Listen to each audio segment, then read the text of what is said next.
Once upon a time, in a tiny, quiet village called Nazareth, a carpenter named Joseph drifted to sleep under a blanket of sparkling stars. Joseph had a heart as steady as the trees he carved, and eyes that sparkled with kindness. But that night, his dreams weren't the usual comforting scenes of his workshop. Instead, a shimmering figure of light appeared. "Joseph, son of David," the angel said, its voice like the soft hum of a harp. "Do not be afraid. Mary, your betrothed, is carrying a child, a miracle sent from heaven. His name will be Jesus, and he will save his people." Joseph jolted awake, his heart racing like a galloping stallion. What could this mean? Could Mary truly be part of a divine plan? Meanwhile, in the very same village, Mary, a kind and brave young woman, was fetching water by a well. The sun sparkled on the water's surface, and the air was alive with birdsong when, suddenly, the world seemed to shimmer. "Greetings, favored one," boomed a voice. Startled, Mary dropped her jar. Before her stood the angel Gabriel, its wings radiant like 1,000 sunsets. "Do not be afraid, Mary," Gabriel said gently. "God has chosen you to be the mother of his son. You will name him Jesus, and he will be great. His kingdom will never end." Mary's eyes widened. She could hardly believe her ears, but deep within her heart, she felt a warm, unshakable peace. "I am the Lord's servant," she whispered. "Let it be as you have said." When Joseph heard about Mary's news, he wasn't sure what to do. He loved Mary dearly, but the weight of her words left him confused and worried. How could this be?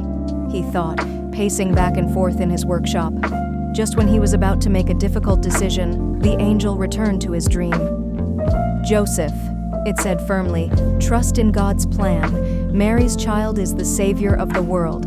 Marry her and protect them both." With newfound courage, Joseph woke up and ran straight to Mary. "I believe you," he said, his voice steady. "We'll face this journey together."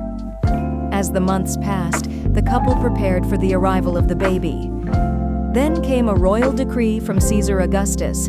Everyone had to return to their hometown to be counted. For Joseph and Mary, this meant a long, dusty journey to Bethlehem. The road was an adventure in itself.